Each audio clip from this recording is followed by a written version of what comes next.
Hello, everybody. This is John Johnston with Corn Nation. Fall camp is going to start Friday, soon. And that means football season is not too far away. It means that now's the time you start drinking the Kool-Aid if you haven't already. I usually wait till the beginning of fall camp because I know that, football isn't that far away, like I said.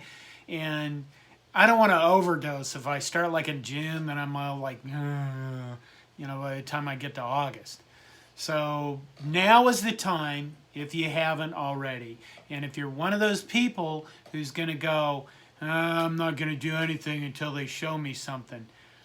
I can't blame you for that. I really can't. I want to say something about being positive and come on in and win one with the team, stuff like that, the motivator type stuff. But, I understand your position if you don't want to get emotionally invested in this football team until you actually see some improvement on the field.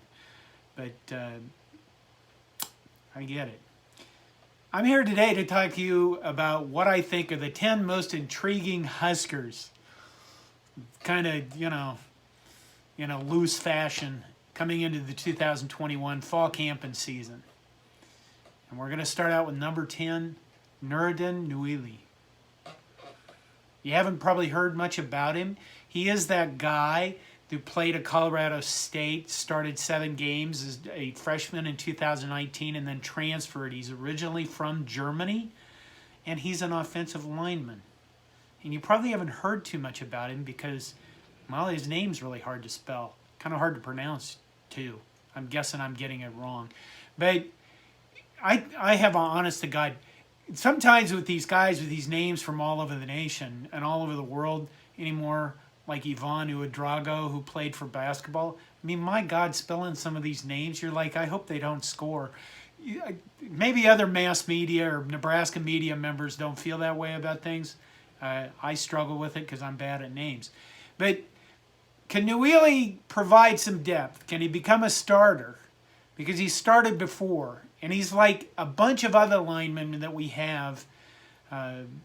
Who's going to be the starters? I think that we have probably more depth and more good-looking linemen than we've had under Scott Frost. And it's kind of coming together. I mean, last year, now, having said that, last year, Nebraska's offense scored 23.1 points per game. The lowest since 1969. I mean, think about that. That's pretty sucky. At the end of the year, we did see things come together, and we beat the snot out of Rutgers. Not on the scoreboard, but we rolled up 620 yards of offense, and the offensive line had a big part to do with that. I know you can dismiss it as Rutgers, but they were a lot more competitive than most people expected under new coach Greg Schiano, and you can always dismiss people, so stop being that negative, okay?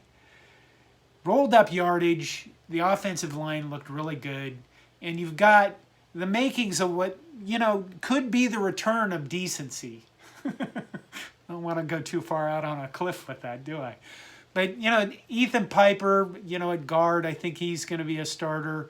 Trent Hickson, Brock Bando, Brant Banks, all those guys are guys. Ezra Miller is a guy that transferred, 4-star recruit, spent a year at Iowa, saw the light, came out of the darkness to the goodness of Nebraska, and maybe he'll get some playing time and help with the depth chart at Nebraska. But the key is we're going to have to get much better. We're going to have to be that line that was at Rutgers last season and run over some people again. That'd be nice to see. Now the thing about that is, if you go back to the spring game, post-spring game, I did a interview with Yoshi, and he talked about how the offensive line moved together, and they did their wall blocking or slide blocking, and they looked like a bunch of guys that were playing together. Number 9, a punter.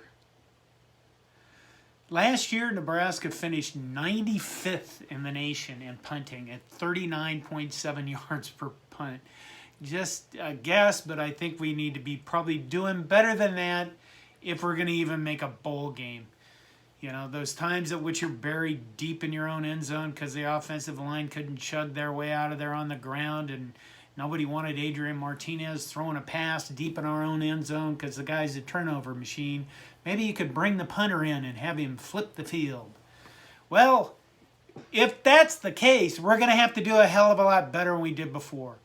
William Prista handled the punting last year, and, maybe he just had a bad year. I mean, 2020 was kind of a shit year for everybody, wasn't it? So, maybe. On the other hand, he will be pushed by a guy named Daniel Cerny. Daniel Cerny is a guy that's from Australia. So he's got that Australia punting, kicking thing going for him. Comes from a long line of storied punters all the way back to 1743 when they punted to England right out of Australia. Number 8, that transfer from Ohio State. Tyreke Johnson, cornerback. He was a highly recruited guy by Ohio State. Didn't get on the field enough apparently to suit himself and decided that he wanted to start over somewhere else, so he came to Nebraska. The defensive secondary is probably the strongest unit we have, and it's been, I think it's been that way for a few years. But when you look at it, I mean, you've got Markel Dismuke and Deontay Williams at safeties. Those guys are kind of known quantities. Cam Taylor-Britt, of course, everybody's favorite defender, probably, at cornerback. Quentin Newsome, Braxton Clark, guys like that.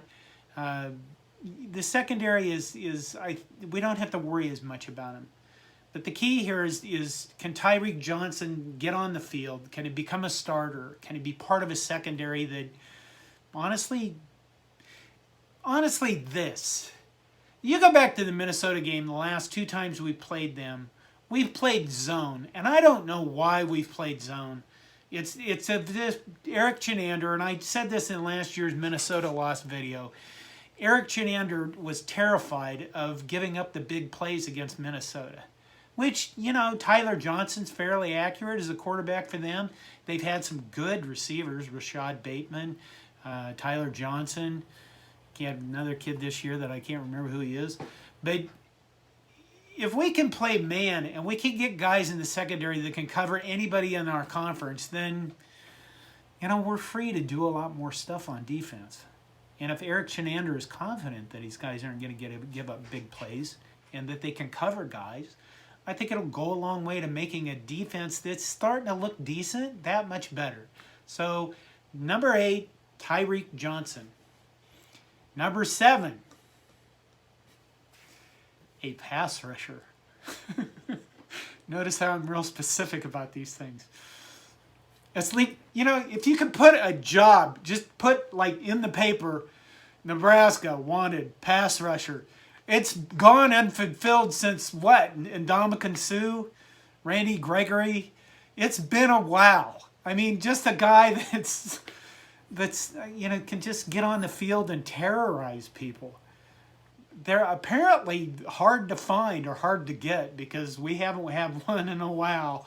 And we really, it's like talking about the secondary and having lockdown corners. If you got a guy that could just flat out rush the passer, life gets that much easier. And I don't really see anyone this year. I don't think we're magically going to have a guy show up. It'd be nice. It would. So that we could get somebody in the front 7 to rush the passer instead of having to bring a cornerback or, change it up, whatever. Will Honus, linebacker, was our leading sack returner last year with 3. We were 91st nationally last season in sacks. That's up in the 90th. Normally if you're in the 90th percentile or something, it's good, but this is not what that is. It's not. So, a pass rusher. Maybe one will magically just stumble into fall camp and we'll go, oh my God, we've been looking for you and here you are. Number 6, Luke Reimer, linebacker, inside linebacker. I stuck this guy in the list because, he was just a guy that came out of nowhere, kind of. And he was a guy where he seemed to just show up on the field making plays. And I wonder if that's going to be a one-time thing or if that's going to be the all-the-time thing, if he's going to continue to make plays this season. I think Nebraska's linebacking core again, kind of like the offensive line, better depth, But, Honus is out, like I mentioned. That's not good. Could use, again, probably a little bit more speed. But not too bad. JoJo Doman with the hybrid thing going on there. It's looking better. But is Luke Reimer going to be a part of that this season? Is he going to be an ass kicker? It'd be kind of nice. He's a Nebraska guy. Cheer for your own. Be happy for him. That kind of thing. Number 5. A running back. It's funny when you look at all of the articles that have been written about running backs and depth charts and things like that. And they all mention the USC transfer Marquise Stepp as if he's been here for a long time and he's put yardage on the ground for Nebraska. And he has done none of that. And there's a question mark as to whether or not he's going to be able to start this season. So, do I think he looks interesting? Of course I do. I think everybody looks interesting right now. Dedrick Mills is gone. He was the guy that you gave the ball to, and he started, actually making yardage. And behind an offensive line that really didn't do a whole lot for him a lot of the times. But who is going to be the guy that's going to, pick up a 3rd and 1? Burst open. Make people fear the running game. How's that for a phrase? Be nice to say that this season. We have a lot of options. I mentioned Marquise Stepp. Jaquez Yant, that guy's huge. I don't know if you watched him in the spring game. 245 pounds. Big freshman dude. And maybe he's the guy that we give the ball to on 3rd and 1.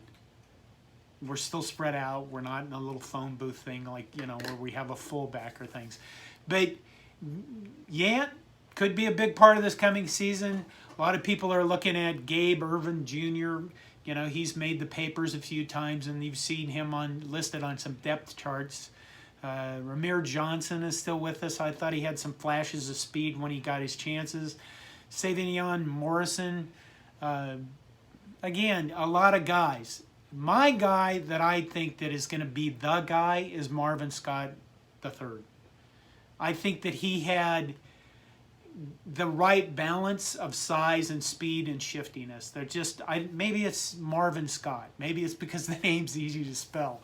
But I liked him. I think that, if we had to pick between all of these unbelievably crap ton of running backs to be a guy that kind of starts showing it on the field and starts gaining yardage and starts making people fear the run game, it's going to be Marvin Scott. Number 4, Cam Jurgens, center. I think this is Cam Jurgens' 18th year at Nebraska, because it sure as hell seems that way. Remember when he started out tight end, they moved him to center. He'd never played center before, and then he missed most of fall camp with a broken foot or some damn thing. And then he got on the field, and the snaps went. The snaps were like, I don't know, Charlie Manson was throwing them in the air and making you chase him and throwing the play timing off. And he's continued to do that all the way up until the Iowa game last year. And then we have the completely asinine clapping comment that my rotten son here at home gives me shit about every other day. Honest to God, I have to hear that crap all the time. Were you distracted, Dad? Was somebody clapping? Children can be so disappointing. But, Cam Jurgens, I think, they moved him there because they saw in him, the makings of a future All-Big Ten center. And if we watch him this year and he gets the snap issue down, it's going to go a long way to having Nebraska's offense be a much better offense than the 23.1 points per game that they scored in 2020. Let's face it, 23.1 points per game is not going to win you very many football games. And we can't have that again this year. And Cam Jurgens is a big part of making that happen. If he can get the snaps down, if he can be a good center, if he can, if he becomes an All-Big Ten center, my God, that will mean that not only has he figured this out and become good, but Nebraska's offense has become good because of him. Number 3, Omar Manning. We heard a lot about Omar Manning when he came. We heard about his big body. We heard about how he was an NFL quality receiver. And since he showed up on campus, we've seen almost nothing.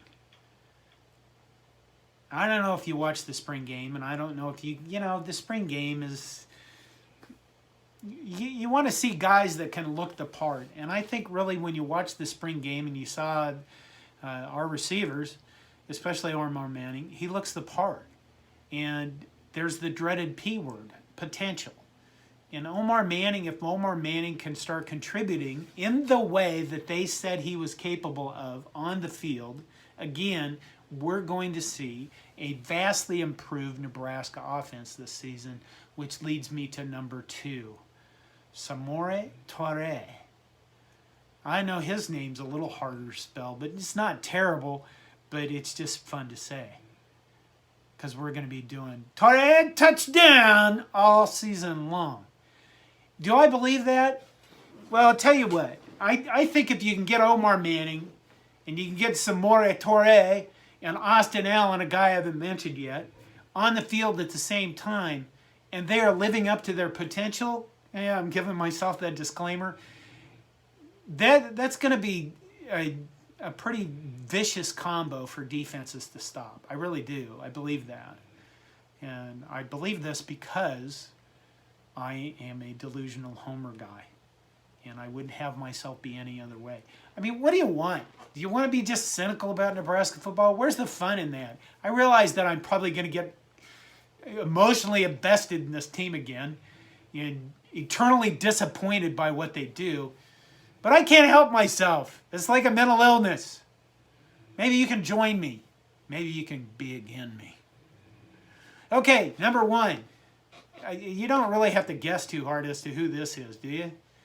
It's Adrian Martinez. You know, Adrian Martinez started out incredible. And then he turned into a turnover machine. And this is probably his last year to make this stuff happen. And I hope he does. Because, number 1, because we don't have any other proven quarterback. I don't know if you noticed that, but number 2 on the depth chart is, I don't know, Logan Smothers, Heinrich Harburg. There's not a lot behind him. So, is this the season that Adrian Martinez becomes the Adrian Martinez we want him to be? And I say that as we being positive Nebraska Cornhusker fans and not one of those sons of bitches from Iowa.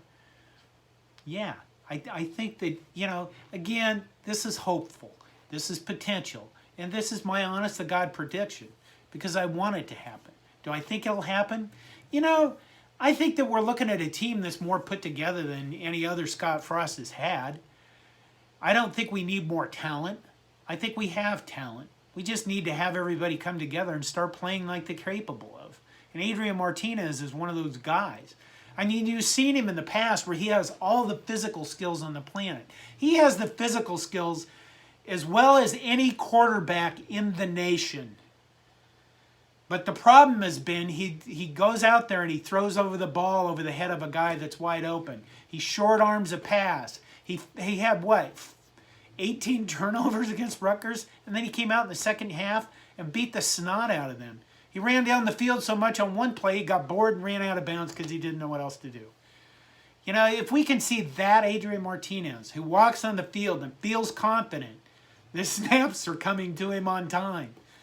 His running backs are going to find holes because they exist. He's not going to have to run for his life within a second and a half because his offensive line can protect him so he can actually look down the field and make a pass without having to do another quarterback run, which will get him killed eventually. And then what will he have to fall back on? Nothing, really, unless it's hope. And I guess, maybe that's what I'm basing this whole season off of anyway. Isn't that true for everybody every season? Or are you just one of those cold calculating people that looks at numbers and returning production, and that's all you're going to go with? Or are you one of those people that says, I've been burned too many times and I won't be hurt again? And, you know, I do understand you when you do that. I'm just not one of you. I'm expecting, we'll get into what I think is a successful season in a later YouTube video. But for now, I'm thinking that Adrian Martinez is going to wow the conference. And I think that if you'll notice as you go through the top 10, you know, the last 4 or 5, top 5 were almost all of them are offense. Because that 23.1 points per game, that can't go on. We got to have 40 points a game if we're going to be the team we want to be. And we're going to be the team that wins the Big Ten West and contends for the Big Ten title. And that's where we want to go. And this year needs to be a big, huge step in getting there. Thanks for listening. This is John Johnston, Corn Nation. I hope you're all doing well. Take care of yourselves. And thanks for listening.